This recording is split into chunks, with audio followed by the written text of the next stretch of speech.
एक जगह बैठी माता कौशल्या, माता अंजनी और अगस्त ऋषि की पत्नी लोपामुद्रा। तीनों एक जगह बैठी और अपने अपने बच्चे की दोनों प्रशंसा कर रही हैं। माता अंजनी और माता कौशल्या। लोपामुद्रा भी अपने पतिदेव की तारीफ कर रही थी। सबसे पहले मां कौशल्या तारीफ करने लगी और यह घटना है राम राज्याभिषेक के बाद की। जब राम जी लौट आए हैं अयोध्या तो बातें हो रही हैं। कौशल्या मां ने उन दोनों माताओं के सामने कहा कि बहन, आप लोगों के आशीर्वाद से मेरे बेटे ने बहुत बड़ा काम किया। क्या किया? बोले बस एक छोटा सा और बहुत बड़ा वैसे तो है, समुद्र पर पुल बना दिया।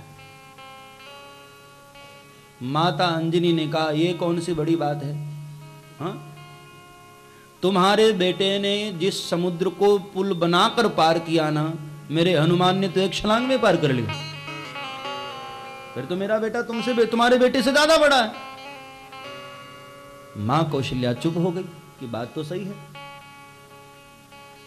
लेकिन जब हनुमान जी की तारीफ अंजनी मां ने किया तो अगस्त ऋषि की पत्नी वहां बैठी हैं लोपामुद्रा। उन्होंने कहा सुनो अंजनी बहन,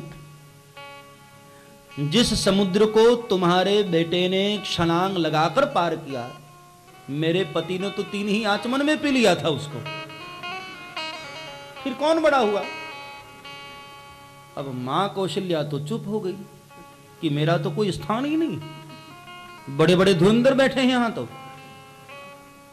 तब तक प्रभु राम उधर से गुजरे। प्रभु ने देखा कि मां उदास बैठी है और प्रभु का स्वभाव है वो मां को उदास नहीं देखते हैं। तो पूछा कि मां तू उदास लग रही है, क्या बात? कौशल्या ने कहा क्या बताऊं बेटे, मैं तो तेरी तारीफ करने आई थी, पर यहां तो बड़े बड़े धुरंधर बैठे हैं, दिग्गज बैठे हैं। मैंने कहा कि मेरे बेटे ने समुद्र पर पुल बनाया, तो अंजनी जी कह रही है मेरा बेटा तो छलांग लगा दिया। और ये लोपामुद्रा कह रही है कि मेरी पतिदेव ने 3 ही आचमन में पी लिया। तो तेरा तो कोई स्थान नहीं रहा ना बेटे। प्रभु ने मुस्कुराकर कहा कि मां अभी भी तेरा बेटा ही बड़ा है। कैसे? बोले अंजनी से पूछो और लोपामुद्रा से पूछो कि इनके बेटे ने छलांग लगाया, पार किया, किसका नाम लेकर? तेरे बेटे का नाम लेकर। और लोपामुद्रा के पति ने पान कर लिया, तो किसका नाम लेकर? तेरे बेटे का नाम लेकर। इसलिए राम जी से बड़ा मेरे भाई बहन राम जी का नाम है। हाँ, ही निर्गुण नयन ही सगुण, रसना नाम सुना। ही निर्गुण नयन ही सगुण, रसना नाम सुना।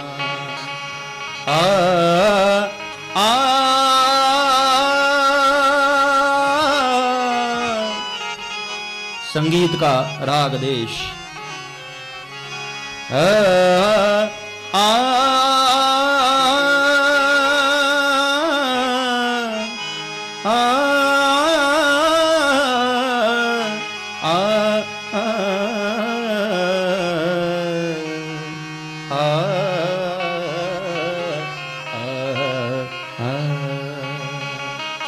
ही निर्गुण नयन ही सगुण, रसना नाम सुना, रसना नाम सुना। मेरे हृदय में तो है निर्गुण और आंखों में है सगुण। ये जनकपुर वासी सगुण को नहीं मानते। विश्वामित्र जी ने कहा कि जाकर कह दो, करहु सुफल सबके नयना, सुंदर बदन देखा। जाओ, केवल देखकर ही मत आना, दिखा कर भी आना। और ध्यान देना मेरे भाई बहन, हमारी आंखों की सफलता तब है जब इन्हें राम दर्शन हो जाए, वरना तो लोचन मोर पंख करी लेखा। जिसने कभी भी अपनी आंखों से संत का दर्शन नहीं किया, भगवंत का दर्शन नहीं किया, उसकी आंखें मोर के पंख की तरह है। मोर के पंख में भी आंखें बनी होती है ना, हमारी आंखें मेरे भाई बहन उस तरह है। इसलिए नयनों की सफलता चाहते हो तो संत का दर्शन और बाद में भगवंत का दर्शन। अपने अपने बच्चों को सभी माता पिता ये सूत्र जरूर बताएं कि बच्चों के नयनों की सफलता तब है जब प्रभु का दर्शन हो। हाँ, और प्रभु का दर्शन प्रत्यक्ष ना कर पाओ कोई बात नहीं, मंदिर में आओ, यहां तो प्रभु प्रत्यक्ष विराजमान है ही। मंदिर में जाना चाहिए। एक नियम बनाओ, केवल बच्चों को धन ही मत दो, धर्म भी दो। मैं सबको प्रार्थना कर रहा हूं, आने वाले समय में वरना आपके लिए ही दुखदाई होगा। हम पूरी जिंदगी ये तो सोचते हैं कि बच्चों को धन दे दूं, इतना दे दूं कि मेरा बेटा तो बस राजा की तरह सुख भोगे। हाँ, लेकिन एक बात शायद आप सब जानते हैं कि लायक होगा ना तो वो कमा लेगा, और नालायक होगा तो कमाया हुआ भी डुबा देगा। इसलिए लायक है तब भी चिंता मत करो, और नालायक है तब भी चिंता मत करो। जिस धन को आपने पसीने बहा बहा कर एकत्र किया है, हो सकता है कल तुम्हारे रहने न रहने पर वो उस धन को बर्बाद कर दे, क्या भरोसा। हाँ, चांदनी जैसे जरा देर में होती है विदा, चांदनी जैसे जरा देर में होती है विदा, कामिनी वैसी यौवन रहे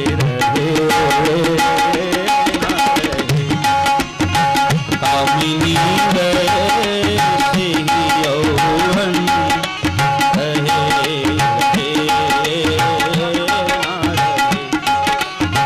नाम ईश्वर का धन रहे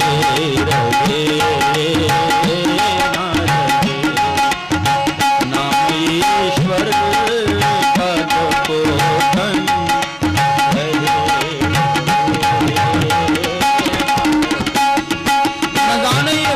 फिर तुम्हारे हाथ में मिले न मिले क्या भरोसा। हाँ, हम मुसाफिर हैं चले जा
इसलिए मेरे भाई बहन, धन न दे पाओ कोई बात, फिक्र की बात नहीं है, धर्म जरूर देना,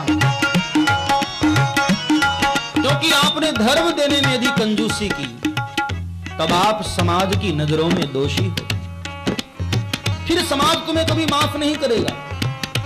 और ध्यान देना, हमारे ऊपर कई ऋण होते हैं, कुल का ऋण है, राष्ट्र का ऋण है, धर्म का ऋण है, समाज का ऋण है और हमारे पितरों का ऋण है। इन सभी ऋणों से हमें मुक्त होकर जाना है प्यारे। तो समाज के ऋण से आप तब मुक्त हो सकते हैं जब समाज को एक अच्छी संतान आप दे पाते हैं। गलत संतान यदि आपने समाज को दिया तो समाज आपको माफ नहीं करेगा। और हां, किसी बच्चे को बनाने या बिगाड़ने में 80% हाथ मां की होती है। मैं इस बात को बिल्कुल एक्सेप्ट नहीं करता कि बच्चे हमारे कंट्रोल में नहीं है। नहीं, जब मां ये कहती है कि ये तेरे पिता हैं, ये तेरी बहन है, ये तेरा भाई है, उस वक्त मां को ये भी कहना चाहिए कि बेटे ये तेरे ठाकुर हैं, इनको प्रणाम कर, भगवान है। वहां से बच्चे के भीतर संस्कार शुरू होने चाहिए।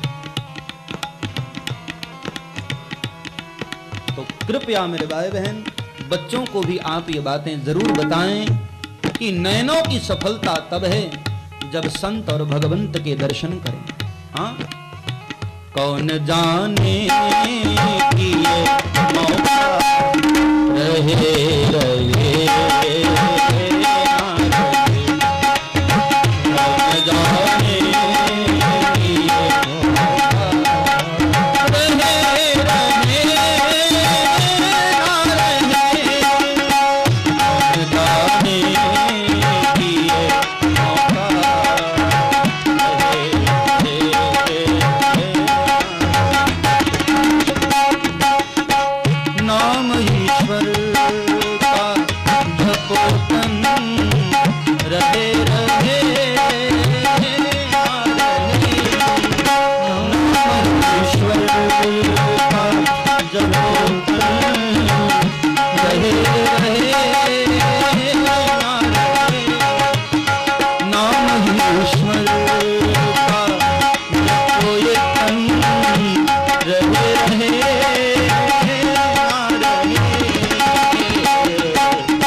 संत दर्श नहीं देखा, लोचन मोर पंख करी लेखा। जिसने अपने नयनों से संतों के दर्शन नहीं किए, भगवंत के दर्शन नहीं किए, उसके नयन मोर के पंख की तरह। तो भगवान को कहा कि जाओ राघव, देख भी लो और इनको दिखा भी दो।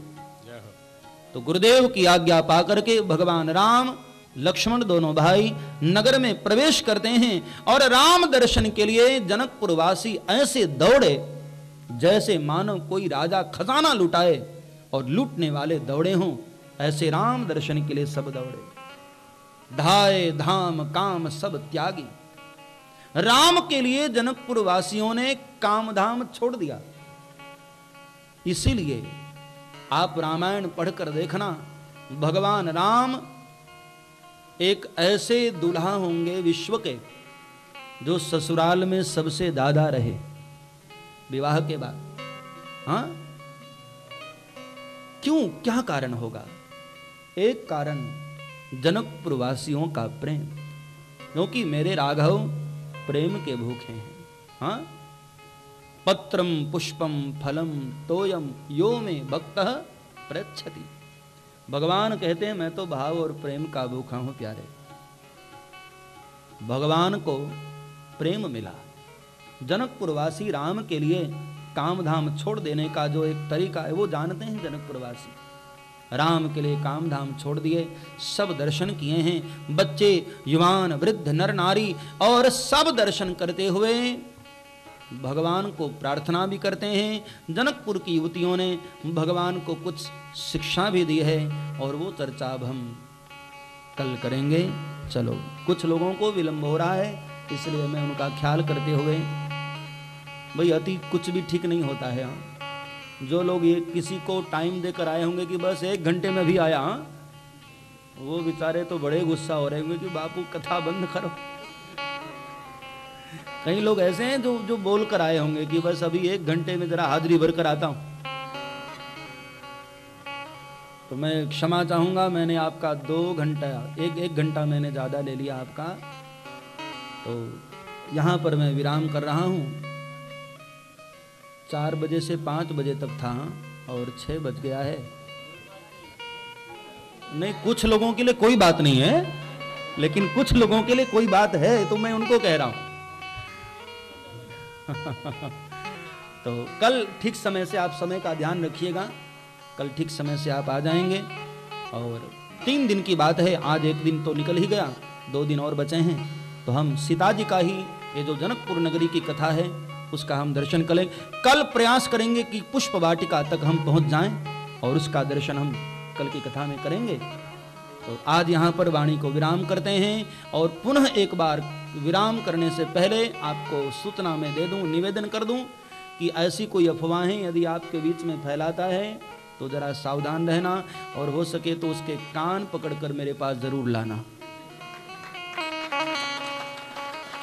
क्योंकि अफवाहें फैलाने वाले बहुत लोग हैं। नहीं, मुझे फिक्र नहीं है ऐसे, मुझे कोई किसी की फिक्र नहीं। मैं इसलिए बोल रहा हूं कि आपके मन में गलत फहमी ना आए।